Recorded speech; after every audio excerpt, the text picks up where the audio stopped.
আব্দুল্লাহ ইবনে হুযাফাকে ধরে ধরে দুইজন তেলের দিকে নিয়ে যায়।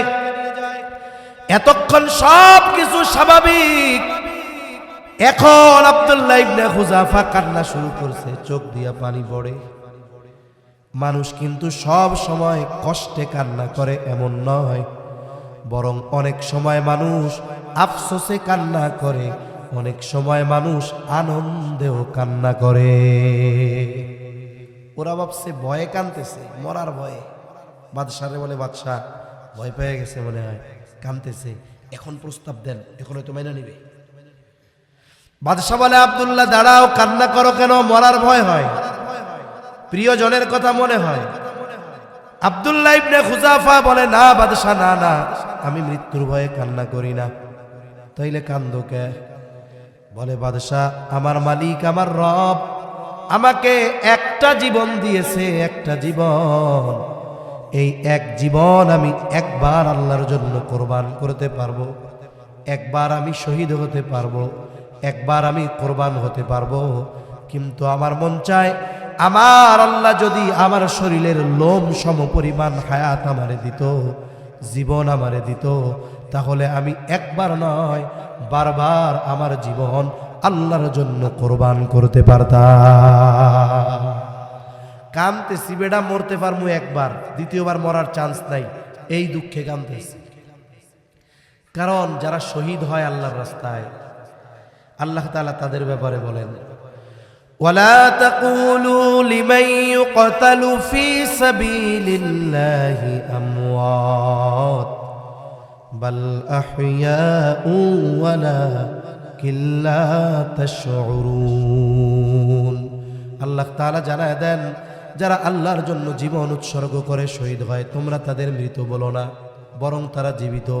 এখন জীবিত মানুষের প্রয়োজন আছে, খাবারের দরকার, বলে যা কিছুর দরকার সব কিছুর ব্যবস্থা যিনি করেন তিনি কে? এক হাদিসের মধ্যে আসছে, শহীদদেরকে জান্নাত দিয়ে দেওয়া হয়, সবুজ পাখির মধ্যে তাদের রূহ, জান্নাতের ভিতরে তারা উড়ে বেড়ায়, জান্নাতের নাজ নেয়ামত তারা ভোগ করতে থাকে। আল্লাহ তাআলা তাদের জিজ্ঞাসা করে, তোমাদের কি মন চায়? কিছু আছে নাকি যেটা তোমাদের মনের চাওয়া? শহীদেরা বলে, আল্লাহ কিছুই মন চায় না, তবে একটা জিনিস মন চায়। কি মন চায়? বলে, যদি আবার দুনিয়ায় যাওয়ার সুযোগ দিতেন, আপনার রাস্তায় করতাম, শহীদ হতাম, আবার যাইতে দিতেন, করতাম, শহীদ হতাম, আবার যাইতে দিতেন, করতাম, শহীদ হতাম। শুধু এটাই মন চায়, আর কিছু মন চায় না। নারী পুরুষ যদি আমলে সলেহ করে, নেক আমল করে, শর্ত হলো, এক নাম্বার, তাকে অবশ্যই ইমানদার হতে হবে। ইমানদার নারী আর পুরুষ যদি নেক আমল করে, আল্লাহ তাআলা এই ধরনের নেক আমল করনেওয়ালা ওয়ালি নারী পুরুষের জন্য দুই ধরনের পুরস্কারের ঘোষণা দিয়েছেন। কয় ধরনের? দুই ধরনের। সহিহ মুসলিমের মধ্যে একাধিক বর্ণনা আসছে। হযরত আনাস রাদিয়াল্লাহু তাআলা আনহু থেকে বর্ণিত, নবীজি সাল্লাল্লাহু আলাইহি ওয়াসাল্লাম বলেন, ভালো কাজের প্রতিদানের ব্যাপারে নবীজি সাল্লাল্লাহু আলাইহি ওয়াসাল্লাম বলেন, আল্লাহ তাআলা প্রত্যেকের ভালো কাজের প্রতিদান দেন। এত জোরে কইছেন সুবহানাল্লাহ। আপনারা এই যে এতক্ষণ ভালো কাজ করছেন, এগুলোর প্রতিদান দুনিয়ার মানুষের কাছে চান? কার কাছে? আরো জোরে, কার কাছে? আল্লাহর কাছে। আল্লাহ তাআলা বান্দার প্রত্যেকটা ভালো কাজের প্রতিদান দেন। এখন আল্লাহর বান্দা যে শুধু ইমানদাররা তা না, কাফেররাও তো আল্লাহর বান্দা। এখন তারা স্বীকার করুক আর না করুক, আল্লাহর বান্দা, আল্লাহর সৃষ্টি। হাদিসের মধ্যে আসছে, যখন কোনো ইমানদার ভালো কাজ করে, নেক কাজ করে, তার নেক কাজের প্রতিদান আল্লাহ তাআলা দুনিয়াতে কিছু দেন, আখিরাতে পরিপূর্ণ দেন। আর যে বেঈমান, সে যখন দুনিয়াতে কোনো ভালো কাজ করে, তার এই ভালো কাজের প্রতিদান যা দেওয়ার আল্লাহ তাআলা দুনিয়ায় দেন, আখিরাতে তার জন্য কোনো কিছু নাই। মূল কথাটা হলো যে আল্লাহ তাআলা প্রত্যেকের ভালো কাজের প্রতিদান দেন। ইমানদার হলে দুনিয়ায়ও দিবেন, আখিরাতেও দিবেন। আর যদি বেঈমান হয় তারটাও দেন, তবে ঈমান না থাকার কারণে আখিরাতে পাবে না, পাবে যা পাওয়ার কোথায়? দুনিয়ায়। তবে মন্দ কাজের ক্ষেত্রে আল্লাহ তাআলা ঈমানদার হোক আর বেঈমান হোক, মন্দ কাজের যদি কিছু শাস্তি দিতে চান আল্লাহ তাআলা এটা দুনিয়াতে দেন কিছু, আর আখিরাতে আল্লাহ তাআলা দিবেন পরিপূর্ণ। আল্লাহ তাআলা কোরআনুল কারীমের মধ্যে বলেন, ওয়া ইন্নামা তুওয়াফাউনা উজুরাকুম ইয়াউমাল কিয়ামা। কিয়ামতের দিন আল্লাহ তাআলা তোমাদের, মূল কথা হলো দুনিয়ার কর্মের পূর্ণ প্রতিদান আল্লাহ তাআলা কিয়ামতের দিন দিবেন। তাহলে মূল কথা আয়াতের দিকে যাই, যে ইমানদার নারী অথবা পুরুষ যদি নেক আমল করে দুনিয়া আখিরাতে পুরস্কার আছে না নাই? দুই ধরনের পুরস্কার, এক ধরনের পুরস্কার দুনিয়ায়, আর এক ধরনের পুরস্কার আখিরাতে। তবে নেক আমল এর দ্বারা আখিরাতে পরিপূর্ণ প্রতিদান পাওয়ার অন্যতম শর্ত হলো ঈমান। আর বাস্তবিক অবস্থা হলো নেক আমল ওই মানুষগুলোই করে, আল্লাহর হুকুম আহকাম তারাই মানে, ইসলামের উপরে তারাই চলে, নবীর সুন্নাতের উপরে তারাই চলে। কারা? বলে যারা ঈমানের মজা পেয়েছে তারা। এখন ঈমানের মজা পেয়েছে কারা? আল্লাহ তাআলা পরিচয় দেন ঈমানের মজা কারা পেয়েছে। قال رسول الله صلى الله عليه وسلم ذاق طعم الإيمان من رضي بالله ربا وبالإسلام دينا وبمحمد نبيا ورسولا। রাসূলুল্লাহ সাল্লাল্লাহু আলাইহি ওয়াসাল্লাম বলেন, ওই ব্যক্তি ঈমানের মজা, ঈমানের স্বাদ লাভ করেছে কে? মান রাদিয়া বিল্লাহি রাব্বা, যে আল্লাহকে রব হিসাবে পেয়ে খুশি হয়েছে, ওয়া বিল ইসলামি দীনা, যে ইসলামকে দ্বীন হিসাবে পেয়ে খুশি হয়েছে, ওয়াবি মুহাম্মাদিন নাবিয়্যাও ওয়া রাসূলা, ঈমানের মজা লাভ করেছে ওই ব্যক্তি যে মুহাম্মাদুর রাসূলুল্লাহ সাল্লাল্লাহু আলাইহি ওয়াসাল্লামকে নবী হিসাবে পেয়ে খুশি হয়েছে।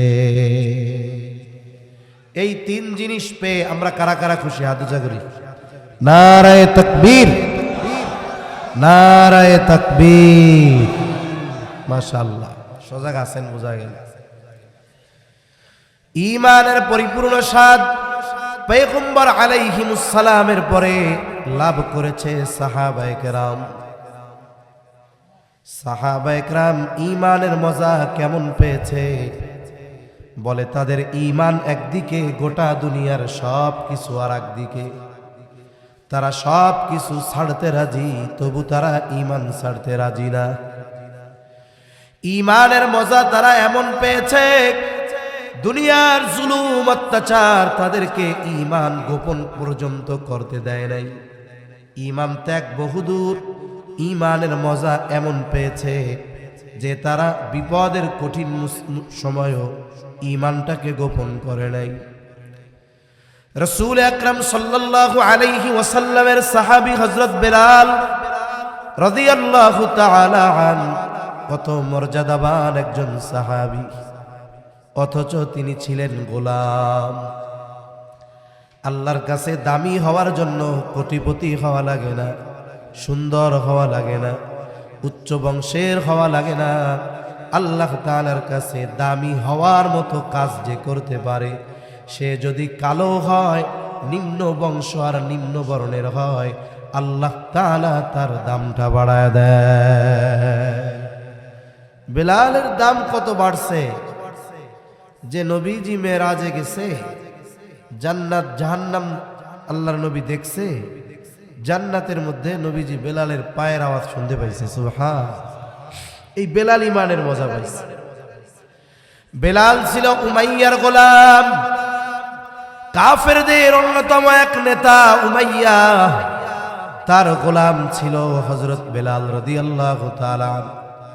বেলাল হাবশী, কালো, নিগ্রো, ইউথিপিয়ান, আফ্রিকান। নবীজি সাল্লাল্লাহু আলাইহি ওয়াসাল্লামের নবুয়তের কথা, রিসালাতের কথা তার কাছে পৌঁছাইছে। গোলাম বেলাল মালিকের অজান্তে, মালিককে না জানায়া ঈমান আনছে, গোপনে গোপনে ঈমান আনছে হযরত বেলাল।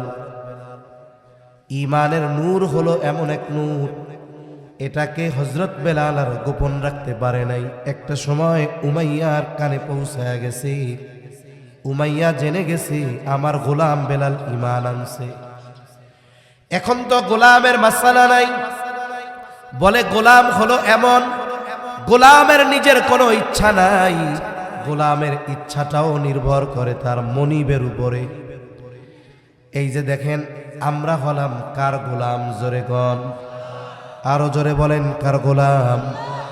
দুনিয়াতে যদি প্রকৃতপক্ষে আল্লাহর গোলাম হওয়া যায়, ওই মানুষের দাম আল্লাহ তাআলা দুনিয়ায় বাড়ায়া দেয়। এজন্য আমরা আল্লাহর গোলাম হব। গোলামের কোনো ইচ্ছা থাকে না, মনিবের ইচ্ছা মতো কাজ করতে হয়। যদি মনিবের ইচ্ছার বাইরে গোলাম কিছু করে, তাহলে গোলাম অপরাধী বলে সাব্যস্ত হয়। এবং ওই মনিবের এই ক্ষমতা থাকে, মনিব যেই ধরনের শাস্তি ইচ্ছা গোলামকে দেওয়ার অধিকার রাখে কি রাখে না? আমরা আল্লাহর গোলাম, আর গোলামের ইচ্ছাটাও মনিবের উপরে নির্ভর করে। মনিব যেটা চায় সেটা করতে গোলাম বাধ্য, যদি না করে সে অপরাধী, অবাধ্য, শাস্তি আছে তার জন্য। উমাইয়ার গোলাম হযরত বেলাল রাদিয়াল্লাহু তাআলা আনহু ঈমান আনছে। উমাইয়া ইসলামের প্রথম সারির দুশমন, আর তার গোলাম বেলাল ঈমান আনছে। ঈমান ত্যাগ করতে বলে, করে না। এখন হযরত বেলাল রাদিয়াল্লাহু তাআলা আনহুকে শাস্তি দিবে উমাইয়া। মরুভূমির উত্তপ্ত বালির মধ্যে খালি গায়ে শোয়া রাখছে। শুধু তাই না, পায়ের সাথে দড়ি বেঁধে, দড়ির অপর প্রান্ত ঘোড়ার সাথে বেঁধে দিত। ঘোড়া দৌড়াইতো। ও বেলাল রাদিয়াল্লাহু তাআলা আনহু ওই মরুভূমির মধ্যে ছেঁচড়ায়া ছেঁচড়ায়া ঘোড়ার পিছনে পিছনে ছেঁচড়ায়া ছেঁচড়ায়া যাইতেন। আর জবান দিয়ে একটা শব্দ বের হতো, আহাদ। কে আহাদ? আরো জোরে বলেন, আহাদ কে? যখনই জবান দিয়ে এই শব্দটা বের হইতো, আহাদ, শাস্তির তীব্রতার মাত্রা বাড়ায়া দিত উমাইয়া। হযরত আবু বকর সিদ্দিক রাদিয়াল্লাহু তাআলা আনহু দেখলেন এই অবস্থা। বেলাল যত আহাদ বলে, বেলালের উপরে জুলুমের মাত্রা তত বেড়ে যায়। জীবন ধ্বংস হয়ে যাওয়ার উপক্রম, মেরেই ফেলবে মনে হয়। ওলামায়ে কেরাম আছে, জিজ্ঞাসা করতে পারেন, কোন ব্যক্তি ইমানদার, ঈমান আনার কারণে যদি এমন পরিস্থিতির মুখোমুখি হয়ে যায় যে তাকে হত্যা করে ফেলবে, তাকে ধ্বংস করে ফেলবে, এই মুহূর্তে জীবন বাঁচানোর জন্য মৌখিকভাবে ঈমান গোপন করার সুযোগ তার রয়েছে। সে অন্তরে তো ঈমানের কোনো ঘাটতি নাই, কিন্তু মৌখিকভাবে সে চুপ, কিছু কয় না। এই সুযোগটা দেওয়া হয়েছে কেন? বলে জীবন বাঁচানোর স্বার্থে। ঈমান ত্যাগ করতেছে না, ঈমানকে গোপন করতেছে, ওপেন করতেছে না। হযরত বেলাল রাদিয়াল্লাহু তাআলা আনহুকে আবু বকর সিদ্দিক রাদিয়াল্লাহু তাআলা আনহু পরামর্শ দিলেন, ও বেলাল, তোমার ঈমানের খবর সবাই জানে, আল্লাহ জানে, কিন্তু তুমি যখন মুখ দিয়ে আহাদ বলো, উমাইয়া তোমার উপরে জুলুমটা বাড়ায়া দেয়। ও বেলাল, তুমি একটু এই শব্দটা উচ্চারণ কইরো না, মুখটারে একটু বন্ধ রাখো, তাহলে তোমার উপরে জুলুমের স্টিম রোলার একটু কম চলবে। বেলাল বলে, ঠিক আছে, ঠিক আছে, ঠিক আছে। আবু বকর সিদ্দিক রাদিয়াল্লাহু তাআলা আনহু চলে গেছে, কিন্তু বেলাল তো ঈমানের মজা পেয়ে গেছে। মুখ দিয়া গোপন করতে চায়, বলতে চায় না, কিন্তু ঈমানের মজা পেয়েছে। এই জন্য জবান দিয়ে শুধু বের হয় আহাদ আহাদ। উমাইয়ার জুলুমের মাত্রা বাড়ে, আর বেলালের জবান দিয়ে আহাদ আহাদ উচ্চারণ বাড়ে। কেন বাড়ে? বোঝা যায় উমাইয়ার জুলুমে যত কষ্ট, তার চাইতে বেলালের আহাদ ডাকার মধ্যে সে মজা বেশি পেয়ে গেছে। এই মজা তারে মুখ বন্ধ রাখতে দেয় না। জুলুমের কারণে আল্লাহর ডাকা সে বন্ধ করতে পারে না, কারণ ডাকার মধ্যে মজা পেয়ে গেছে। ইমানের মজা পেয়েছে সাহাবায়ে কেরাম, এই জন্য গোটা দুনিয়া তাদের সামনে ছিল তুচ্ছ।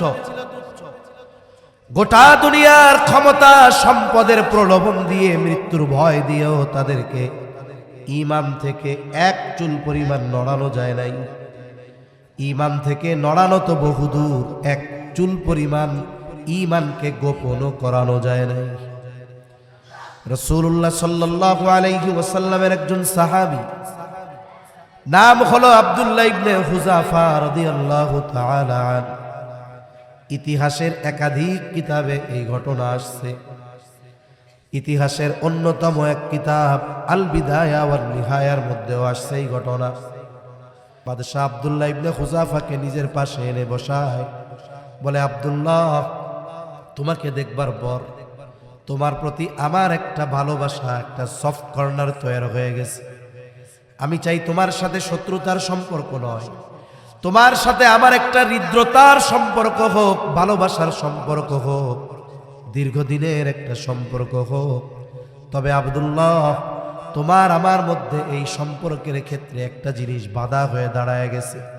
ও আব্দুল্লাহ, আমি খ্রিস্টান আর তুমি মুসলমান।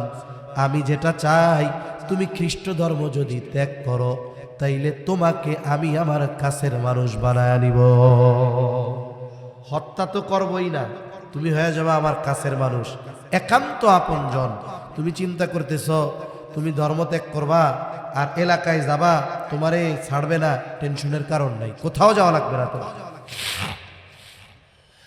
আমার ঘরে সুন্দরী একটা যুবতী কন্যা আছে, আমার একমাত্র কন্যা।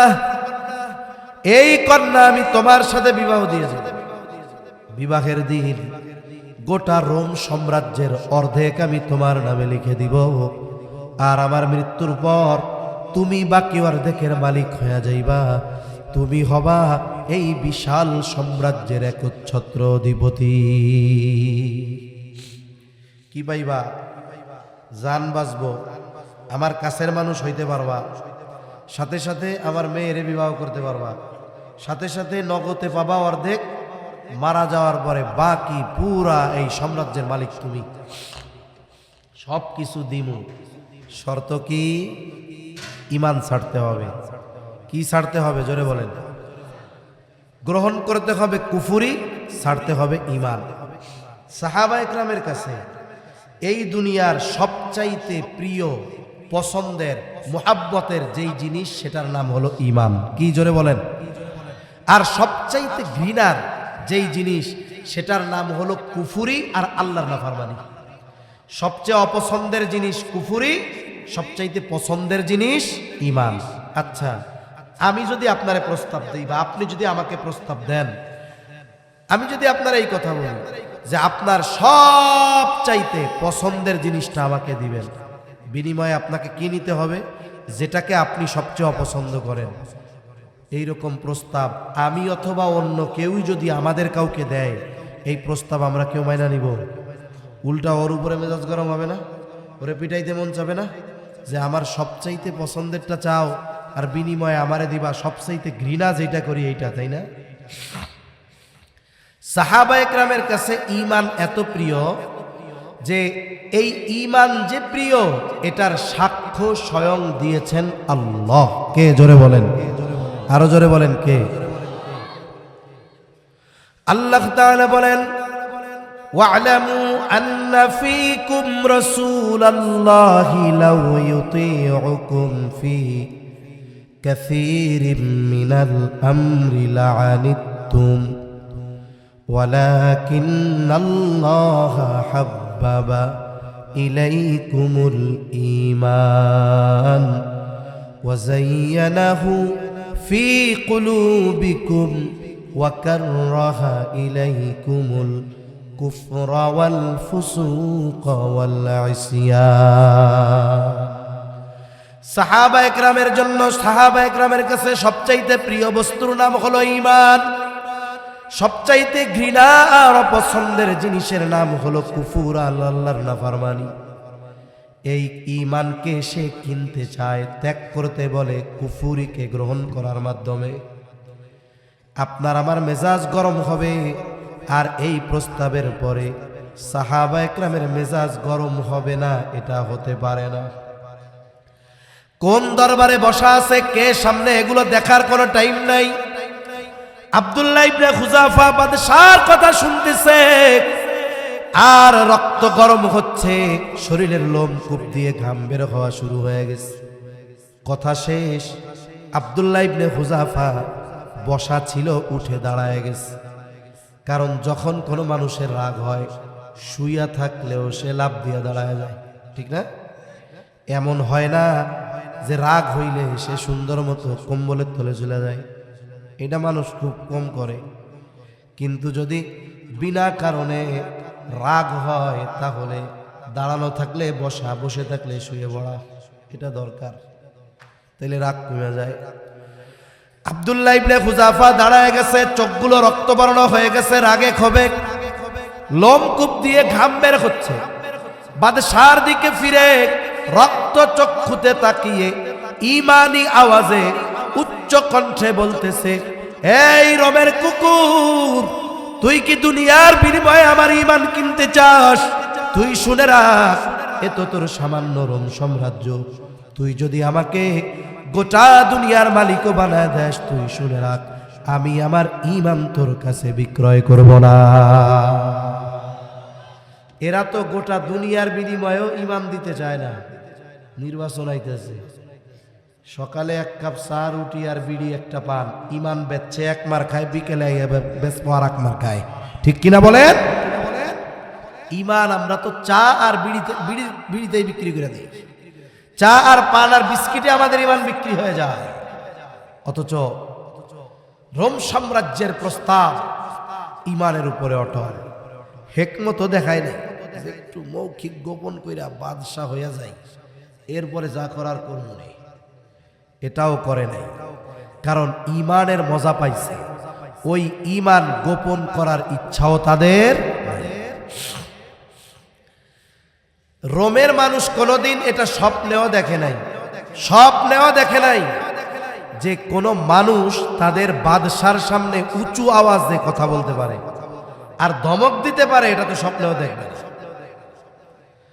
একজন রে এমনি ওই গত টার্মে যখন বাংলাদেশে পতিত সরকার যারা দেশ থেকে পলায়ন করছে, যারা কি এক অবস্থার সৃষ্টি করছে, তা একদিন এক জায়গায় আমি বলতেছিলাম যে মনে করেন কেউ যদি স্বপ্নে দেখছে, ওই জামানায় ওই সময় 5-7 বছর আগে সে স্বপ্নে দেখছে যে সে প্রধানমন্ত্রী হয়েছে। স্বপ্নে তো আমরা কত কিছুই দেখি, তাই না? কত কিছুই দেখতে পারি। আমাদের স্বপ্ন তো আর ওই না, যা দেখছি প্রধানমন্ত্রী হয়েছে, স্বপ্নে দেখছে। আমি একজনকে কইলাম যে ভাই, এই স্বপ্ন পরের দিন সকালবেলায় সে বলতে গেছে, মনে করেন ধামরাই থানার একজন দেখছে বা অন্য এলাকার একজন দেখছে। পরের দিন চিন্তা করছে স্বপ্নটা তো খুব ভালো, আমি একটু থানার ওসি সাহেবরে গিয়া স্বপ্নটা শোনাই।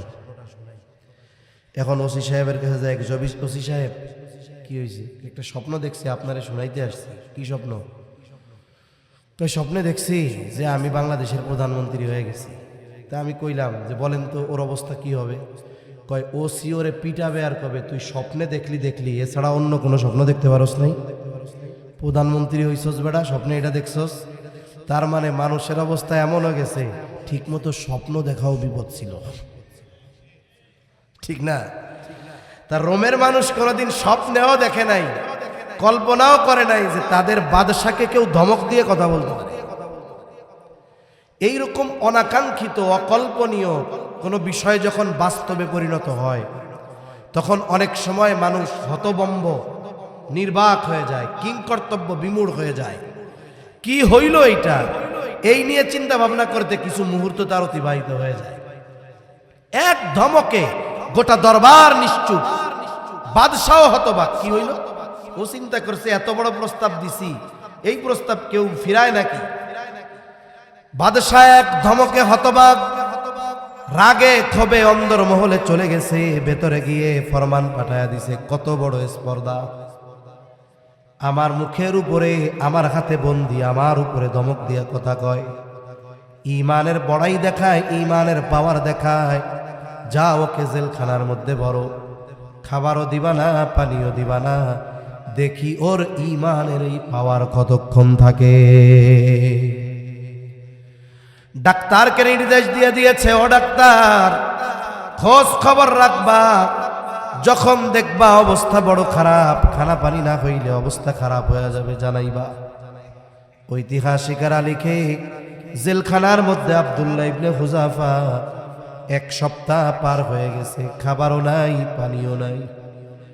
আমরা মাঝে মধ্যে খাবার যদি দুপুরেরটা 2 ঘন্টা লেট হয়, পেটের মধ্যে কেমন যেন ইন্দুর লাফালাফি শুরু হয়ে যায়, তাই না? অনেক সময় দেখবেন রোজা যখন ভাদ্র মাসে গেছে, আষাঢ় শ্রাবণ ভাদ্র মাস, বড় দিন, প্রায় মসজিদে দেখা যাইতো জোহরের পরে কিছু মুসল্লি মসজিদের মধ্যে শুয়ে গড়াগড়ি দেয়, একবার ওই পাড়ে যায়, একবার এই পাড়ে যায়। কি হয়েছে? কয় রোজায় ধরছে, আর সহ্য হয় না। রোজার কি আত্মাও আছে নাকি? তার মানে কি? কয় যে খিদা লাগছে, এটা হলো মূল কথা। অথচ সেহরির সময় কিন্তু গলা পর্যন্ত ডাউনলোড। কতজন সেহরির সময় এই পরিমাণ ডাউনলোড দেয়, পানি খাইতে খাইতে, ভাত খাইতে খাইতে আইসা ফজরের নামাজে আসে না কেন? কয় হুজুর রুকু দিতে গেলে সব বের হয়ে যাবো, এই জন্য একটু দেরি করে পড়ছি। অথচ একটু পরে 8, 10, 12 ঘন্টা পরে ক্ষুধায় ওরকম দৌড়াদৌড়ি শুরু হয়ে যায়। 1 সপ্তাহ খাবারও দেয় নাই, পানিও দেয় নাই। এত দুর্বল, জেলখানার মধ্যে শুয়ে আছে, বাহির থেকে বোঝা যায় না বেঁচে আছে নাকি মারা গেছে। ডাক্তার ভেতরে ঢুইকা পালস চেক কইরা দেখে অবস্থা খারাপ, খানা পানি না দিলে যে কোনো মুহূর্তে বিপদ। বাদশার কাছে গিয়ে বলে, বাদশাহ নামদার, আব্দুল্লাহ ইবনে হুযাফার অবস্থা ভালো না, খানা পানি যদি না দেওয়া হয় যে কোনো মুহূর্তে মারা যেতে পারে। বাদশাহ আহলে কিতাব, সে 1 নম্বরে প্রলোভন দিছে, ঈমান কিনতে পারে নাই। 2 নম্বরে কঠোরতা অবলম্বন করে খানা বন্ধ করে দৈহিকভাবে দুর্বল বানায়া দিছে। সে জানে খাবার দেই নাই, শারীরিকভাবে দুর্বল হয়েছে, এখন যদি হারাম খাওয়াইতে পারি আশা করা যায় ঈমানি দুর্বলতা চলে আসবে। ডাক্তারকে বলে, যাও খাবার পানি নিয়ে যাও, তবে খাবার নিবা শুকরের গোশত, পানি নিবা মদ মেশানো পানি। এগুলো কি জোরে বলেন তো? হারাম। হারাম খাবার খাইয়া মানুষের যত দৈহিক শক্তি হোক না কেন, ঈমানি শক্তি থাকে না। এজন্য এই পৃথিবীর যত হারাম খোর আছে সবগুলো দেখবেন ঈমানের দিক দিয়ে দুর্বল, সবগুলো ঈমানের দিক দিয়ে দুর্বল। দৈহিক শক্তি থাকতে পারে কিন্তু ঈমানি কুওয়াত তাদের মধ্যে নাই। সাথে সাথে হারাম খোর যারা, ওদের চামড়া সুন্দর হতে পারে কিন্তু চেহারার মধ্যে নুরানি ঈমানি আভা থাকে না। আর যারা নেককার, হালাল খায়, হারাম পরিত্যাগ করে, কুসকুইসা কালো যদি হয়, ওই চেহারার মধ্যে ঈমানের নূর চমকায়, ঠিক কিনা কন? সেজন্য খাবারের প্রভাব আছে। কিন্তু আব্দুল্লাহ ইবনে হুযাফার জন্য শুকরের গোশত আর মদ মেশানো পানি নিয়ে যাও। যখন সে খাবার গ্রহণ করবে ওই সময় তাকে জানাইবা খাবারটা শুকরের গোশত আর মদ মেশানো পানি। বাদশার নির্দেশে খাবার আর পানি নিয়ে যাওয়া হলো। মানুষ যখন দীর্ঘ সময় ক্ষুধার্ত থাকে এক হালাত, কিন্তু ক্ষুধার্ত ব্যক্তি যখন খাবারের ঘ্রাণ পায়, খাবার দেখে, তখন তার ক্ষুধার তীব্রতা বেড়ে যায়। 15 ঘন্টা রোজা রাখতে হবে। সেহরি খাইছে, এরপর থেকে 15 ঘন্টা রোজা রাখতে হবে, দীর্ঘ সময়, প্রায় 15 ঘন্টার কাছাকাছি কিন্তু আমরা রোজা রাখছি কিছুদিন আগেও। এখন 15 ঘন্টা ধরেন, 14 ঘন্টা 55 মিনিট হয়ে গেছে, তাহলে ইফতারের আছে কয় মিনিট? এই লোক না খাইয়া আছে 14 ঘন্টা 55 মিনিট। সারাদিন খাবারের সামনে যায় নাই, পানির সামনে যায় নাই, কিন্তু যেই 5 মিনিট আগে ইফতার সামনে নিয়ে বসছে, এইবার এই 5 মিনিট আর যায় না, খালি ঘড়ির দিক 15 বার তাকায় আর একটু পর পর কয়, কি টাইম হয় না, আজান দেয় না কেরে? ঠিক কিনা কন? এই টাইমে এরকম কেন হয়? হওয়ার কারণ হইল এই যে চোখ যখন খাবার দেখছে, নাক যখন ঘ্রাণ পাইছে, তখন ব্রেন থেকে পাকস্থলীর কাছে মুহূর্তের মধ্যে খবর পৌঁছায় যে দোস্ত তুই আর মুখ বন্ধ করে থাকিস না, হা কর, সামনে খাওন চলে আইছে। এইবার পাকস্থলী হা করে, তখন ক্ষুধা লাগে, তীব্রতা বাড়ে ক্ষুধার। এই 5টা মিনিট সহ্য হয় না, তখন খিদা কিন্তু বেশি লাগে, পানির তৃষ্ণা তখন বেশি লাগে। অথচ আরো যদি 3 ঘন্টা রোজা রাখা লাগতো কোনো অসুবিধা হইতো না। সমস্যাটা কি হইল? খাবার সামনে আসার কারণে ক্ষুধার তীব্রতা বাড়লো, চাহিদা বাড়লো। আব্দুল্লাহ ইবনে হুযাফা তৃষ্ণার্ত, ক্ষুধার্ত, সামনে খাবার আর পানি, খাবার নিবে খাবার জন্য। এই মুহূর্তে ডাক্তার বলে আব্দুল্লাহ খাবার কিন্তু শুকরের গোশত আর মদ মেশানো পানি। আব্দুল্লাহ ইবনে হুযাফা দৈহিকভাবে দুর্বল কিন্তু ঈমানের দিক দিয়ে সবল। যখনই কানে আওয়াজ গেছে শুকরের গোশত আর মদ মেশানো পানি, উলামায়ে কেরাম আছে, জিজ্ঞাসা করবেন যদি কোনো ব্যক্তি এমন কোনো পরিস্থিতিতে পড়ে যায় যেই জায়গায় হালাল খাবার নাই, হালাল পানিও নাই, কিন্তু খাবার পানির অভাবে তার অবস্থা বড় করুণ, বলে জীবন বাঁচানোর জন্য যতটুকু গ্রহণ না করলেই নয়, ততটুকু গ্রহণ করার অনুমতি ইসলাম তাকে দিয়েছে। ডাক্তার বলে না খাইলে মরবা, কিন্তু খাবার শুকরের গোশত আর মদ মেশানো পানি। আব্দুল্লাহ ইবনে হুযাফার কানে যখনই আওয়াজ গেছে খাবার হারাম, দৈহিক শক্তি নয় ঈমানি শক্তিতে আব্দুল্লাহ ইবনে হুযাফা বলে বাদশাহ ডাক্তার এগুলো সরায় ফেল, আমার জীবন যদি চলে যায় যাক, তবু আমি আব্দুল্লাহ হারাম খাবার আমার ঠোঁটের সাথে লাগাবো না। এক ধমকে ডাক্তার বাদশার কাছে গিয়া বলে বুঝলাম না কিছু, একটু আগে এটা নড়েও না চড়েও না, কথাও কইতে পারে না, যেই আপনার কথা মতো কইছি শুকরের গোশত আর মদ মেশানো পানি, এমন ধমক দিছে কয় লাথি মেরা ফলাইয়া দিমু, সরা মইরা গেলেও খামু না। বাদশা বুঝতে পারলেন এর ঈমানের পাওয়ার বেশি, এবার পরীক্ষার কঠোরতা আরো বাড়াতে হবে। ঈমানি পরীক্ষার একটা স্তর আছে, স্তর বলে এই স্তর অতিক্রম যখন কোনো ব্যক্তি করে ফেলতে পারে, এরপরে পরীক্ষার কঠোরতা যত বেশি হোক না কেন ও ওইটার আর পরোয়া করে না। আব্দুল্লাহ ইবনে হুযাফা সেই স্তর অতিক্রম করে ফেলছে। এখন পরীক্ষা যত কঠোর হোক, আব্দুল্লাহ ইবনে হুযাফাকে বশে আনা সম্ভব নয়। বাদশাহ আদেশ দিলেন পরের দিন বড় এক পাতিলের মধ্যে তেল গরম করবা। ঐতিহাসিকদের থেকে 2টা মত পাওয়া যায়। পরের দিন আব্দুল্লাহ ইবনে হুযাফাকে খ্রিস্টানদের যেই কুরুশ আছে, কুরুশ দেখছেন না যোগের মতো এরকম কুরুশ, ওইখানে আব্দুল্লাহ ইবনে হুযাফাকে বাঁধা হলো, হাত পা বাঁধা হলো। তীরন্দাজদেরকে নির্দেশ দেওয়া হলো তোমরা একযোগে সবাই তার দিকে তীর মারবা, তবে সাবধান তীর যেন তার গায়ে না লাগে, আশপাশ দিয়ে যেন তীর চলে যায়। উদ্দেশ্য হলো আব্দুল্লাহ ইবনে হুযাফাকে মৃত্যুর ভয় দেওয়া। হয়তো এই ভয়ে সে আমার শর্ত মাইনা নিবে। আর এক বর্ণনায় এসছে তেল গরম করা হলো বড় পাতিলের মধ্যে, টকবক করতেছে উত্তপ্ত ফুটন্ত তেল। আব্দুল্লাহ ইবনে হুযাফা 2 জনের কাঁধে ভর করে বাদশার সামনে আসছেন, কারণ হাঁটার মতো বল নাই। বাদশাহ আব্দুল্লাহ ইবনে হুযাফাকে তেল দেখায় বলে আব্দুল্লাহ এখনো সময় আছে, আমার কথা মেনে নাও। যদি মানো যেই প্রতিশ্রুতি তোমাকে দেওয়া হয়েছে সেটা পূরণ করা হবে, আর যদি আমার কথা না মানো ওই ফুটন্ত তেলের মধ্যে তোমারে ফালায়া দেওয়া হবে। আব্দুল্লাহ ইবনে হুযাফা 2 জনের কাঁধে ভর করা ক্ষীণ কণ্ঠে বলতেছে বাদশাহ আমি জীবন দিয়া দিব তবু ঈমান দিব না। তোমার পরিণতি কি হবে জানো, দেখতে চাও? বাদশাহ আদেশ করছে যা জেলখানার থেকে একটা সুস্থ সবল এরকম একটা লোক মুসলমান কয়েদি দেখা ধরে আনবা। বাদশার আদেশে ধরে আনছে। বাদশাহ ইশারা দিছে তেলের মধ্যে ফালায়া দাও। আব্দুল্লাহ ইবনে হুযাফার সামনে ওই মুসলমান কয়েদি যুবককে ফুটন্ত তেলের মধ্যে ফালায়া দেওয়া হলো। মুহূর্তের ভিতরে শাহাদাতের অমীয় সুধা সে পান করলো। হাড্ডি থেকে মাংসগুলো আলাদা হয়ে গেছে, ছিন্ন বিচ্ছিন্ন হয়ে গেছে।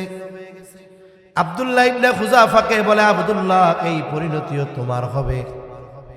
এই দৃশ্য দেখবার পরেও আব্দুল্লাহ ইবনে হুযাফা অবস্থার উপরে অনড়, বলে, বাদশা জীবন চলে যায় যাক, তবু আমি ঈমান ছাড়ব না। বাদশা এবার রাগে বলে, যা ওরেও ফালায় দে তেলের মধ্যে। আব্দুল্লাহ ইবনে হুযাফাকে ধরে ধরে দুইজন তেলের দিকে নিয়ে যায়। এতক্ষণ সব কিছু স্বাভাবিক। এখন আব্দুল্লাহ ইবনে হুযাফা কান্না শুরু করছে, চোখ দিয়া পানি পড়ে। মানুষ কিন্তু সব সময় কষ্টে কান্না করে এমন নয়, বরং অনেক সময় মানুষ আফসোসে কান্না করে, অনেক সময় মানুষ আনন্দেও কান্না করে। ওরা ভাবছে ভয়ে কাঁদতেছে, মরার ভয়ে। বাদশারে বলে, বাদশা ভয় পেয়ে গেছে মনে হয়, কাঁদতেছে, এখন প্রস্তাব দেন, এখন হয়তো মেনে নিবে। বাদশা বলে, আব্দুল্লাহ দাঁড়াও, কান্না করো কেন? মরার ভয় হয়, প্রিয়জনের কথা মনে হয়। আব্দুল্লাহ ইবনে হুযাফা বলে, না বাদশা, না না, আমি মৃত্যুর ভয়ে কান্না করি না। তাইলে কান্দো কে? বলে, বাদশা, আমার মালিক, আমার রব আমাকে একটা জীবন দিয়েছে, একটা জীবন। এই এক জীবন আমি একবার আল্লাহর জন্য কোরবান করতে পারবো, একবার আমি শহীদ হতে পারবো, একবার আমি কোরবান হতে পারবো। কিন্তু আমার মন চায়, আমার আল্লাহ যদি আমার শরীরের লোম সম পরিমাণ হায়াত আমারে দিত, জীবন আমারে দিত, তাহলে আমি একবার নয় বারবার আমার জীবন আল্লাহর জন্য কোরবান করতে পারতাম। কাঁদতেছি, বেটা মরতে পারমু একবার, দ্বিতীয়বার মরার চান্স নাই, এই দুঃখে কাঁদতেছি। কারণ যারা শহীদ হয় আল্লাহর রাস্তায়, আল্লাহ তাআলা তাদের ব্যাপারে বলেন, ওয়ালা তাকুলু লিমান ইউকতালু ফি সাবিলিল্লাহি আমওয়াত বাল আহইয়াউ ওয়ালাকিন লা তাশউরুন। আল্লাহ তাআলা জানায় দেন, যারা আল্লাহর জন্য জীবন উৎসর্গ করে শহীদ হয়, তোমরা তাদের মৃত বলো না, বরং তারা জীবিত। এখন জীবিত মানুষের প্রয়োজন আছে, খাবারের দরকার। বলে, যা কিছুর দরকার সব কিছুর ব্যবস্থা যিনি করেন তিনি কে? এক হাদিসের মধ্যে আসছে, শহীদদেরকে জান্নাত দিয়ে দেওয়া হয়, সবুজ পাখির মধ্যে তাদের রূহ, জান্নাতের ভিতরে তারা উড়ে বেড়ায়, জান্নাতের নাজ নেয়ামত তারা ভোগ করতে থাকে। আল্লাহ তাআলা তাদের জিজ্ঞাসা করে, তোমাদের কি মন চায়? কিছু আছে নাকি যেটা তোমাদের মনের চাওয়া? শহীদেরা বলে, আল্লাহ কিছুই মন চায় না, তবে একটা জিনিস মন চায়। কি মন চায়? বলে, যদি আবার দুনিয়ায় যাওয়ার সুযোগ দিতেন, আপনার রাস্তায় জিহাদ করতাম, শহীদ হতাম, আবার যাইতে দিতেন, জিহাদ করতাম, শহীদ হতাম, আবার যাইতে দিতেন, জিহাদ করতাম, শহীদ হতাম। শুধু এটাই মন চায়, আর কিছু মন চায় না। তার মানে যাদের শাহাদাতের মৃত্যু নসিব হয়েছে, হবে, ওরা মরার পরেও আল্লাহর কাছে আফসোস করবে, এইটা যদি আবার যদি এরকম মরতে পারতাম। কিন্তু সুযোগ তো নাই। সুযোগ আছে? এই যে সুযোগ নাই, এই জন্য আব্দুল্লাহ ইবনে হুযাফা কাঁদতেছে যে আমি তো মরতে পারবো একবার, দ্বিতীয়বার মরার তো সুযোগ নাই, এই দুঃখে কান্দি। বাদশাহ আহলে কিতাব, খ্রিস্টান হলেও আল্লাহকে তো বিশ্বাস করে, শিরিক করুক যা করুক আল্লাহরে বিশ্বাস করে। চিন্তা করতেছে, এই লোক কেমন লোক, একেবারে তেলের মধ্যে ফালায়া দিতে চাইলাম, মনে করছি মরার ভয়ে কান্দে, এখন দেখি যে বারবার মরতে পারবে না, এই আফসোসে কান্না করে। মনে রাখতে হবে, অনেক সময় মানুষকে মেরে ফেলার মাধ্যমে জয়ী হওয়া যায় না, অনেক সময় মানুষ মারা গেলেই পরাজিত হয় না, অনেক সময় মানুষ মৃত্যুর মাধ্যমে চূড়ান্ত সফলতা অর্জন করে। ঠিক কিনা বলে? অনেক সময় অনেক মানুষ মনে করে একজনে মেরে ফেলছি, এতে শেষ না, ও হেরে যায় নাই, ও জিতে গেছে। বাদশা জ্ঞানী মানুষ বুঝে যে ওকে যদি আমি এখন তেলের মধ্যে ফালায়া দেই, ও তো মরে যাবে, শহীদ হবে, কিন্তু পরাজিত তো হবে না। কোনো না কোনোভাবে এর একটু পরাজিত বানাইতে হবে। বাদশাহ এবার বলে, যে কিচ্ছু লাগবে না, তুমি এক কাম করো, তুমি আমার কপালে একটা চুমা দাও, একটা চুমা দাও, আমি তোমারে মুক্তি দিয়ে দেব সসম্মানে। আব্দুল্লাহ ইবনে হুযাফা চিন্তা করে, চুমা দিলে যেহেতু মুক্তি দিয়া দিবে, তবে চুমা আমি আমার জীবনের বিনিময়ে দিব না। এইবার পাল্টা শর্ত দেয় বাদশারে, বলে বাদশাহ চুমা দিতে পারি এক শর্তে, আমাকে শুধু মুক্তি দিলে হবে না, বরং তোমার জেলখানায় যত মুসলমান কয়েদি আছে সবাইকে যদি সসম্মানে মুক্তি দেওয়ার ওয়াদা দাও, তবেই তোমার কপালে একটা চুমা আমি দিতে পারি, নইলে তেলে ফালায় দে, তাও তোর চুমা দিব না। বাদশাহ হয়তো চিন্তা করতেছে, কোনো কথা তো শুনাইতে পারলাম না, যা হয় হোক কোনো মতে এই কথাটা একটু শুনাই। কয় ঠিক আছে, তুমি চুমা দিলে তোমার শর্ত আমি মাইনা নিব। আব্দুল্লাহ ইবনে হুযাফা বাদশার কপালে একটা চুমা দিলেন। বাদশাহ প্রতিশ্রুতি রক্ষা করলেন। আব্দুল্লাহ ইবনে হুযাফা এবং জেলখানায় যত কয়েদি সবাইকে সসম্মানে মুক্তি দিয়ে দিলেন। বিশাল কাফেলা নিয়ে আব্দুল্লাহ ইবনে হুযাফা খলিফাতুল মুসলিমিন ওমর রাদিয়াল্লাহু তাআলা আনহুর কাছে হাজির, ঘটনা শুনাইতেছেন। যখন ঘটনা শেষ, হযরত ওমর রাদিয়াল্লাহু তাআলা আনহু বলেন, তোমরা সবাই আব্দুল্লাহ ইবনে হুযাফার কপালে একটা একটা কইরা চুমা দিবা। এই কথা বলে তিনি মেম্বার থেকে নেমে আসলেন।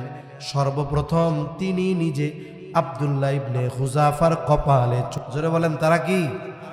অথচ তাদের বিদ্বেষ করার লোক এই দুনিয়ায় আছে না নাই? অথচ তাদের মতো ঈমান আনার নির্দেশ আল্লাহ তাআলা আমাদেরকে দিয়েছেন। আমিনু কামা আমানান নাস, আমাদেরকে আল্লাহ বলতে তোমরা ঈমান আনো ওই সমস্ত মানুষদের মতো। কাদের মতো?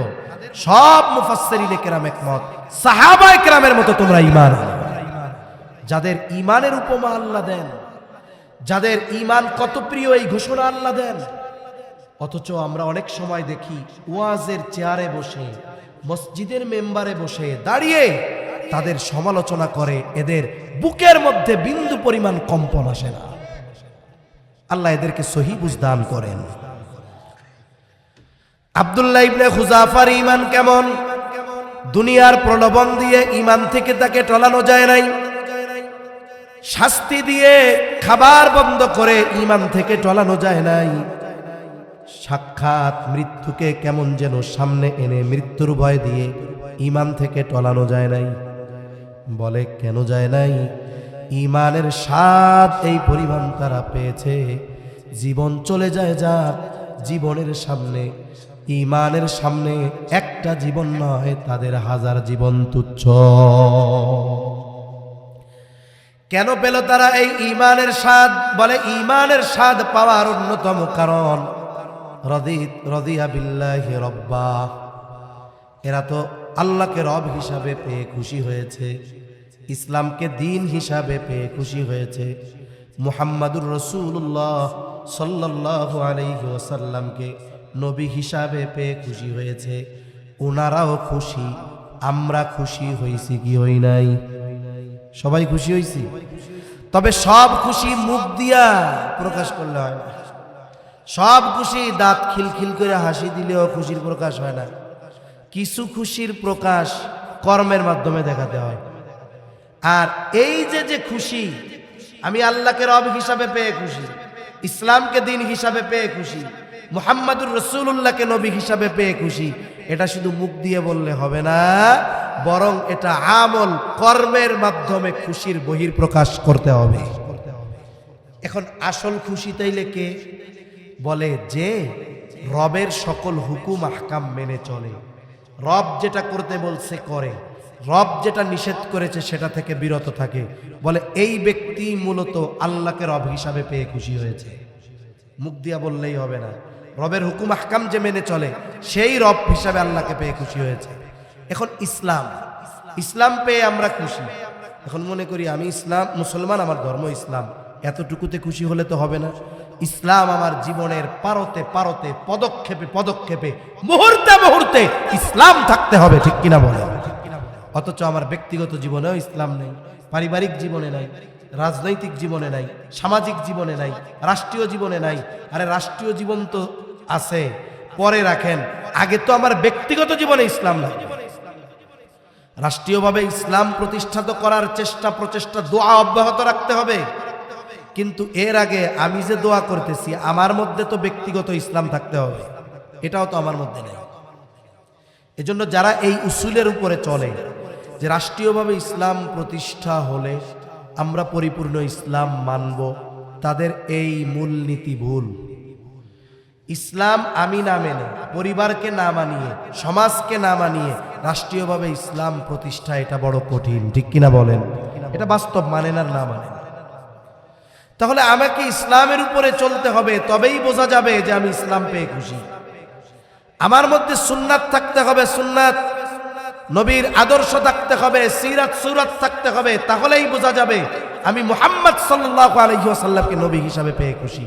যদি এই তিন জিনিসের প্র্যাকটিক্যাল আমল আমার মধ্যে না থাকে, তাহলে প্রকৃত পক্ষে আমি খুশি হতে পারি নাই, আর ঈমানের মজা আমার আপনার দ্বারা লাভ করা সম্ভব নয়। আর যে ঈমানের মজা পায় নাই, সে ওই যে চা বিস্কুটের দরে সকালে 3 বার বিকালে 5 বার ঈমান বেচবে। ঢাকা শহরে কিছু জমি আছে, যেই দখল দিতে যায় জমি কেনার পরে ও যাইয়া দেখে এই জমি এর আগে 15 জনের কাছে বিক্রি হয়েছে। এরকম কিছু জমি আছে না? আমাদের ঈমানের অবস্থা এরকম, কতবার যে এটার বেচা কিনা চলে। আর আমি আপনি যদি প্রকৃত পক্ষে ঈমানের স্বাদ চাই, এই 3 বিষয়ের উপরে প্র্যাকটিক্যাল আমল করতে হবে। কবরে গিয়া 3টা প্রশ্ন আছে না নাই? এই 3 প্রশ্ন এগুলোর সাথে সম্পৃক্ত। রব কে? প্রশ্ন করবে আমাদের রব কে। জবাব কে দিতে পারবে? যে নকল নিয়ে যাবে, মুখস্থ করে যাবে সে না, বলে দুনিয়ায় যে রবের হুকুম আহকাম মেনে চলছে সে। দ্বিতীয় প্রশ্ন, আমা দীনুক, তোমার দিন কি? জবান খুলে বলেন আমাদের দিন কি। এখন কে জবাব দিতে পারবে? নকল নিয়ে গেলে জবাব দেওয়া যাবে? মুখস্থ করলে জবাব দেওয়া যাবে? জবাব দিতে পারবে সে যে দুনিয়ায় ইসলাম অনুযায়ী চলছে সে। 3 নম্বর প্রশ্ন করবে নবীজিকে দেখিয়ে, মা হাদার রাজুলুল্লাযী বুইসা ফীকুম, অথবা প্রশ্ন করবে ওমান নবিয়্যুক, তোমার নবী কে। এখন নবীজিকে দেখা জবাব তো সে দিতে পারবে, অথবা সেই বলতে পারবে আমার নবী মুহাম্মাদুর রাসূলুল্লাহ সাল্লাল্লাহু আলাইহি ওয়াসাল্লাম, যে দুনিয়ায় নবীর সুন্নাতের উপরে ছিল সে। কিন্তু আমাদের প্র্যাকটিক্যাল ভাবে এই 3 বিষয় আমার আপনার মধ্যে যদি না থাকে, ঈমানের স্বাদও পাবো না, কবরের প্রশ্নের জবাব দেওয়ারও উপায় থাকবে না। এখন কি করা যাইতে পারে? আমলে অভ্যস্ত হতে হবে। যেমন দেখেন, প্রত্যেক দিন মসজিদের মিনার থেকে 5 বার আজান দেওয়া হয়। আজান কেন দেয়? নামাজের কথা স্মরণ করা দেয় না আমাদের? অনেক সময় আমরা ঘড়িতে অ্যালার্ম দেই, কেন দেই? যে কোনো প্রয়োজন বা সময় মতো ওঠার জন্য, কথা শেষ, সময় মতো ওঠার জন্য অ্যালার্ম দেই। এখন এই অ্যালার্ম কেন দেই? যেন উঠতে পারি, কাজটা করতে পারি। এজন্য এই 3 বিষয়ের উপরে তো আমাদের দুনিয়ায় চলতে হবে, নাইলে আখেরাতে নাজাত পাওয়ার কোনো উপায় নাই। এজন্য নবীজি এই 3 বিষয়টারে অ্যালার্মিং আমল বানায় দিয়েছেন। কি আমল? জোরে বলেন। অ্যালার্মিং আমল। قال رسول الله صلى الله عليه وسلم من قال رضيت بالله ربا وبالإسلام دينا وبمحمد نبيا ورسولا। নবীজি সাল্লাল্লাহু আলাইহি ওয়াসাল্লাম বলেন, যে ব্যক্তি বলে আমি আল্লাহকে রব হিসাবে পেয়ে খুশি, ইসলামকে দিন হিসাবে পেয়ে খুশি, মুহাম্মদ সাল্লাল্লাহু আলাইহি ওয়াসাল্লামকে নবী হিসাবে পেয়ে খুশি, বলেন তো এই বলা দ্বারা উদ্দেশ্য শুধু মুখের বলা না, আমল করা? সে আমল করে, কিন্তু সে সকালে বলে, সন্ধ্যায় বলে। এক বর্ণনায় আসছে সকাল সন্ধ্যায় 3 বার করে বলে। কয়বার করে? এটা মুখে বলে, আর সারাদিন এটার আমল করে। নবীজি বলেন ওয়াজাবাত লাহুল জান্নাহ, ওই ব্যক্তির জন্য জান্নাত ওয়াজিব হয়ে যায়। সুবহান। আমলটা করব তো ইনশাআল্লাহ। এটা হলো আমাকে সকালের আমল মনে করায়া দিবে। এই মাওলানা ইসমাইল সাহেব, তুমি সকালে নিজেরে বলতেছো রাদিতু বিল্লাহি রাব্বা ওয়া বিল ইসলামি দীনা ওয়া বি মুহাম্মাদিন নাবিয়্যা ওয়া রাসূলা। এই মিয়া, সাবধান, সারা দিনে যেন একটাও রবের অসন্তুষ্টিমূলক কাজ না হয়। সারাদিনে যেন তোমার ইসলামের বিপরীত একটা কাজ না হয়, সারাদিনে যেন তোমার সুন্নাতের বহির্ভূত একটা কাজ যেন তোমার দ্বারা না হয়। 3 বার তুমি তোমারে মনে করায় দাও। এবার আবার সন্ধ্যায় মনে করায় দাও। এই সন্ধ্যার থেকে নিয়ে সারা রাত তথা সকাল পর্যন্ত যেন সাবধান, তোমার দ্বারা একটাও যেন রবের নাফরমানি না হয়, ইসলামের বিরুদ্ধাচরণ না হয়, নবীর সুন্নাতবিহীন কোনো কাজ যেন না হয়। এই আমলগুলো হলো অ্যালার্ম। আমলগুলো কি জোরে বলেন? অ্যালার্ম। এই আমলটা করবো তো ইনশাআল্লাহ। এখন যদি নারী পুরুষ ইমানের মজা লাভ কইরা নেক আমল করে, আয়াতে বলছিলাম, আল্লাহ বলছিলেন কয় ধরনের পুরস্কার? জোরে বলেন, জোরে জোরে জোরে জোরে, কয় ধরনের? এক ধরনের পুরস্কার দুনিয়ায় পাবে। ওই যে শুরুতে মুসলিম শরীফের হাদিস বলছি, ইমামদার নেক আমল করলে পুরস্কার দুনিয়ায় আছে না নাই? আখেরাতে অগণিত, দুনিয়াতে কিছু আল্লাহ দিবে। এখন দুনিয়ায় কতটুকু দিবে অল্প সময় বলে শেষ করে দিতেছি। আল্লাহ বলেন, ফালানুহিয়ান্নাহু হায়াতান তাইয়্যিবা, দুনিয়ায় আল্লাহ দিবেন হায়াতে তাইয়্যিবা। অনেক সময় আপনাদের মাদ্রাসার মুহতামিমের সাহেবের কাছে দোয়া চায়, আমাদের কাছে চায় যে হুজুর একটু দোয়া কইরেন। অনেক সময় দোয়ার মধ্যে ইমাম সাহেব, খতিব সাহেব, মুহতামিম সাহেব দোয়া করে, আল্লাহ অমুক বাইরে আপনি হায়াতে তৈয়বা দান করেন। দোয়া করে না? পবিত্র জীবন দান করেন। হায়াতে তৈয়বার ব্যাখ্যায় মুফাসসিরিনে কেরাম বেশ কয়েকটা বিষয় উল্লেখ করেন। হায়াতে তৈয়বা হলো পবিত্র শান্তিময় জীবন, যেই জীবনে শান্তি আছে পবিত্রতার সাথে। শুনেন, সুখ শান্তি আমরা কই না অনেক সময়, 2-4 মিনিট বেশি হইলে কষ্ট হবে না তো আপনাদের? আমরা অনেক সময় বলি না সুখ শান্তি, কয় না? সুখ হলো আসবাবের সাথে সম্পৃক্ত, শান্তি হলো অন্তরের সাথে সম্পৃক্ত। মনে করেন একটা লোকের বিল্ডিং আছে, বিল্ডিং এখন শীতের দিন, তার বিল্ডিংয়ের মধ্যে এসি লাগানো আছে, হট অ্যান্ড কুল। এই যখন শীত পড়ে তার এসি দিয়া গরম বাতাস বের হয়, কি আরাম লাগে। গরমের দিন ঠান্ডা বের হয়, বিছানাটাও খুব আরামের, অর্ডার দিয়া ম্যাট্রেস বানায় আনছে, বালিশগুলো অরিজিনাল শিমুল তুলার, এত আরামের আসবাব, ঘুম আসার জন্য যা দরকার সব আছে। কিন্তু এরপরেও ঘুমের ট্যাবলেট এক হালি খায় কিন্তু ঘুম আসে না। এমন লোক আছে না নাই?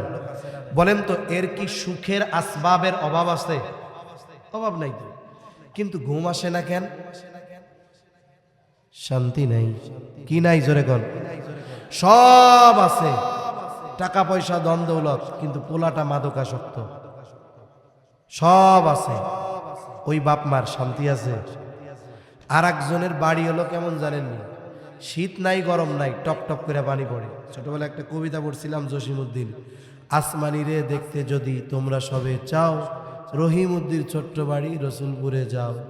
বাড়িতে নাই কি জানি, বাড়ি তো নয় পাখির বাসা, বেন্না পাতার সানি, একটুখানি বৃষ্টি হলে গড়িয়ে পড়ে পানি। তা ওনার বাড়ির অবস্থা হলো ওইরকম, শীতের সময় ফুরফুর করে বাতাস ঢুকে, বৃষ্টির সময় পানি ঢুকে, ছাদ দিয়াও পড়ে, বেড়া দিয়াও ঢুকে। মাথার তলে যে বালিশ দেয় মোটামুটি ইট ভাটার ইটের মতো শক্ত, কিছু বালিশ আছে না এরকম ঘাড় ব্যথা হয়ে যায় দিলে। কিন্তু এই লোকটার 2টা ছেলে, একটা মেয়ে, স্ত্রী দিনদার মুত্তাকি পরহেজগার মহিলা, 2টা ছেলে হাফেজে কোরআন মাওলানা হইতেছে, মেয়েটা হেফজে কইরা এক বালিকা মাদ্রাসায় পড়ে, খুব মুআদ্দাব। ওই লোকের এসিও নাই, ঘরে ফ্যানও নাই, কারেন্টও নাই, কিন্তু দিলে কি আছে? জোরে বলেন কি আছে? ওনার যে কি শান্তি, ওই কোটি টাকার মালিক এসি রুমের মধ্যে বসে এটা পাবে না। অথচ সে শান্তির জন্য সব করতেছে, কিন্তু শান্তি নাই। আল্লাহ তাআলা হায়াতে তৈয়বার ব্যাখ্যায় মুফাসসিরিনে কেরাম বলেন, পবিত্র শান্তিময় জীবন আল্লাহ তারে দিবে। হয়তো অনেক কিছু নাই, মানুষ ধনীকে নবীজি বলেন আল গিনা গিনান নাফস, অন্তরের ধনী হলো আসল ধনী।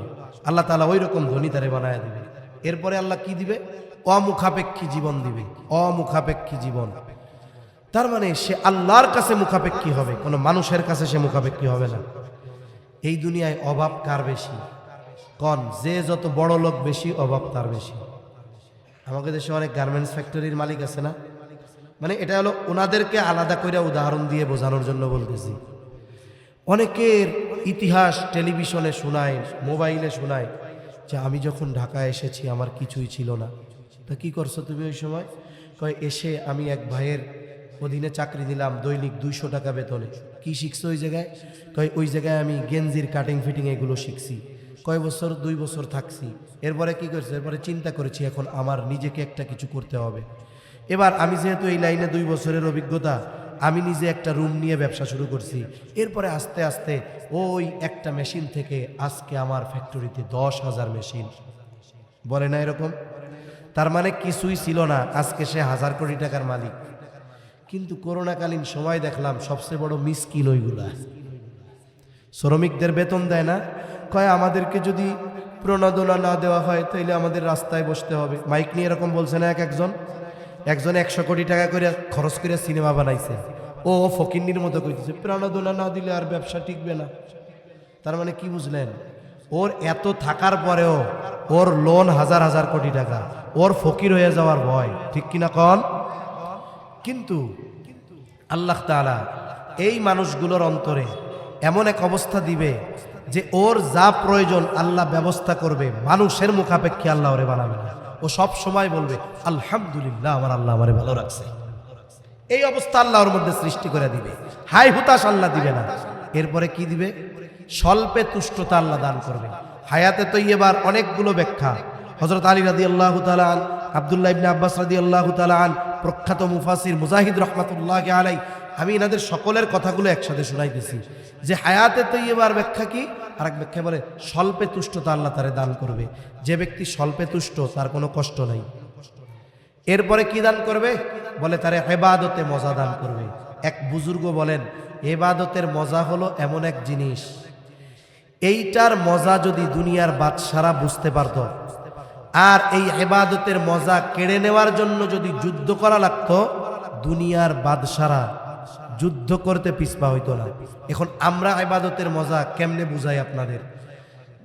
গ্রাম হোক আর শহর হোক, বিশেষ করে গ্রামে ধরেন, মসজিদগুলাতে ফজরের নামাজের মুসল্লির সংখ্যা সব জায়গায় করুন।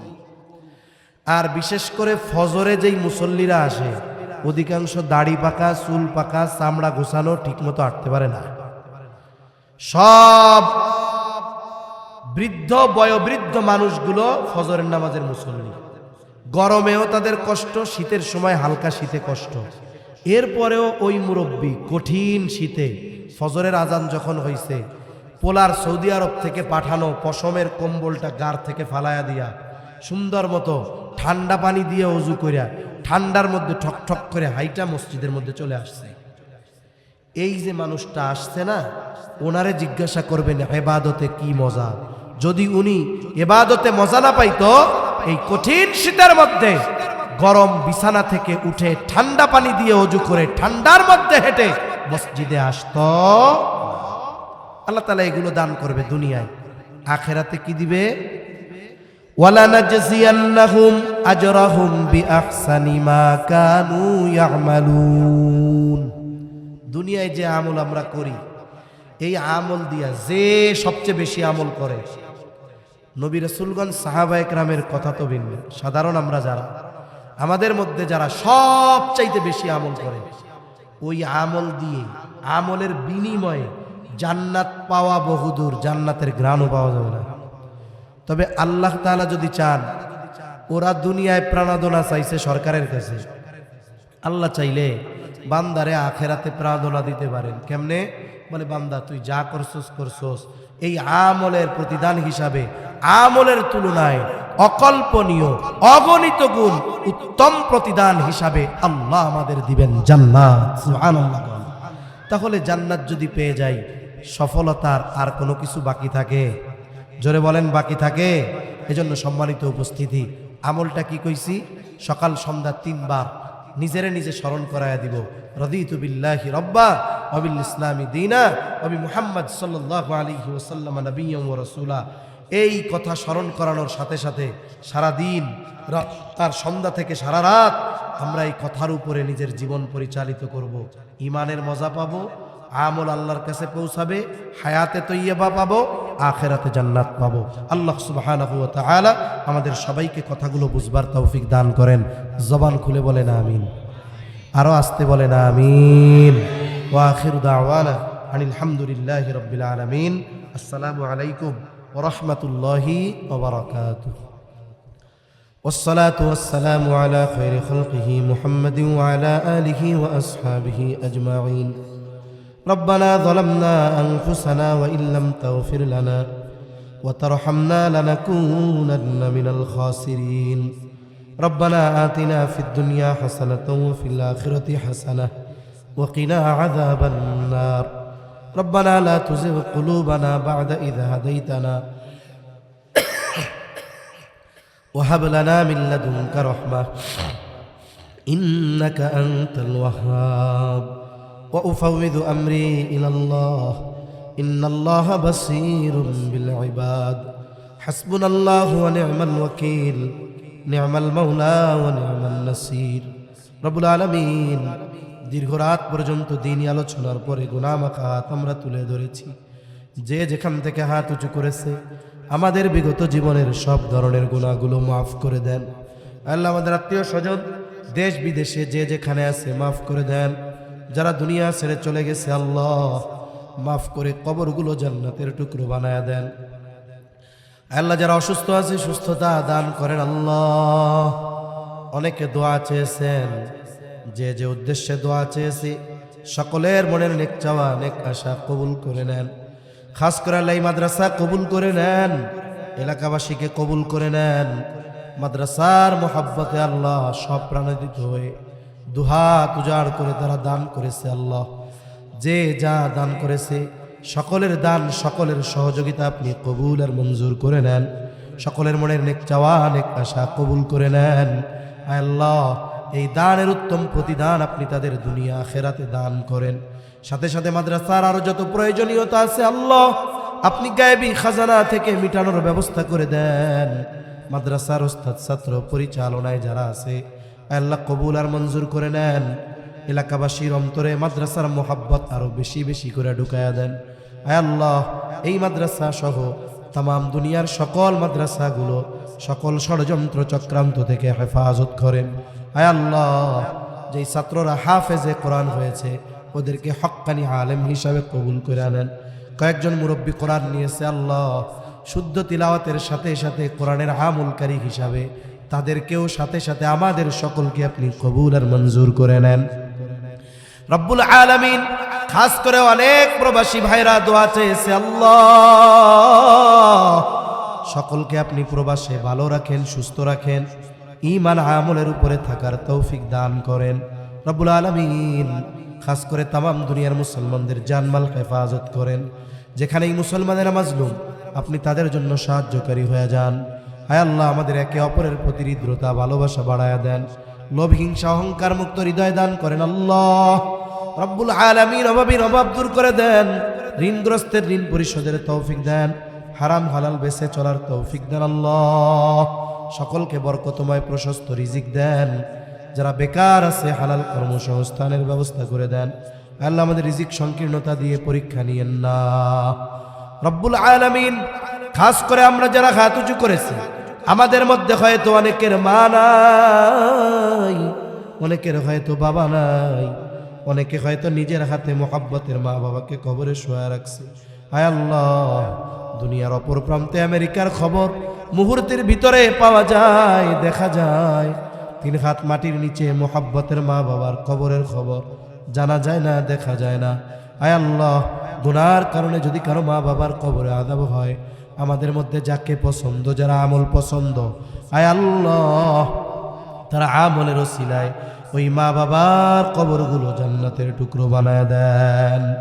কিয়ামতের দিনে হিসাব সহজ করে জান্নাতের ব্যবস্থা করে দিয়েন।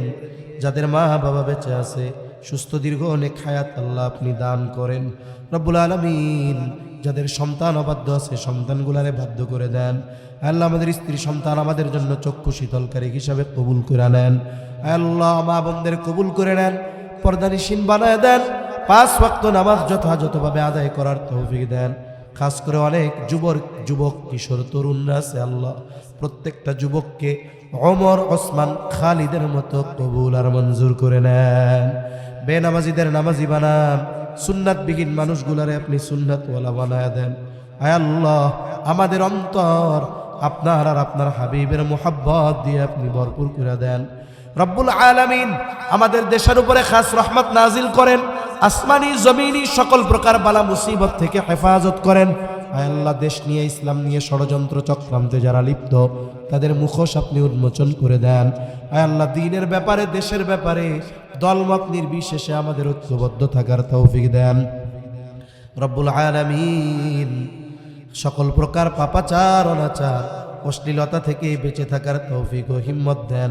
আয় আল্লাহ, আমাদের সকলকে বারবার মক্কা মদিনা জিয়ারতের তৌফিক দান করেন। আমাদের সকল কল্যাণ দেন, সব কল্যাণ থেকে হেফাজত করেন। রব্বুল আলামিন এই দুনিয়া ছেড়ে আমাদের একদিন চলে যেতে হবে। আয় আল্লাহ, আখিরাতের সফর শুরু হওয়ার আগে দুনিয়া থেকেই আখিরাতের সামান সংগ্রহ করার তৌফিক দিয়েন। রব্বুল আলামিন আমাদের হায়াত সুনির্ধারিত সুনির্দিষ্ট, ওই সময় আয় আল্লাহ আমাদের আর দুনিয়ায় থাকার কোনো সুযোগ নাই। এ পৃথিবী যেমন আছে তেমনি পড়ে রবে, সুন্দর এই পৃথিবী ছেড়ে একদিন চলে যেতে হবে। মালাকুল মউত যখন মৃত্যুর পরওয়ানা নিয়ে হাজির হবে, আল্লাহ আপনি আপনার প্রতিটি বান্দার জবানে তাওহীদের কালিমা নসিব করে দিয়েন। আল্লাহুম্মা ইন্না নাউযু বিকা মিনাল হাম্মি ওয়াল হাযান ওয়াল আজজি ওয়াল কাসাল ওয়াল জুবনি ওয়াল বুখুল ওয়া দালা'id দাইন ওয়া গলাবাতির রিজাল। রব্বানা হাব লানা মিন আজওয়াজিনা ওয়া যুররিয়াতিনা কুররাতা আ'য়ুন ওয়াজআলনা লিল মুত্তাকিনা ইমামা। রব্বিরহামহুমা কামা রব্বায়ানি সগীরা। রব্বিরহামহুমা কামা রব্বায়ানি সগীরা। ওয়া সাল্লাল্লাহু তাআলা আলা খায়রি খালকিহি মুহাম্মাদিন ওয়া আলা আলিহি ওয়া আসহাবিহি আজমাইন। আমিন বিরহমাতিকা ইয়া আরহামার রাহিমিন। আমিন।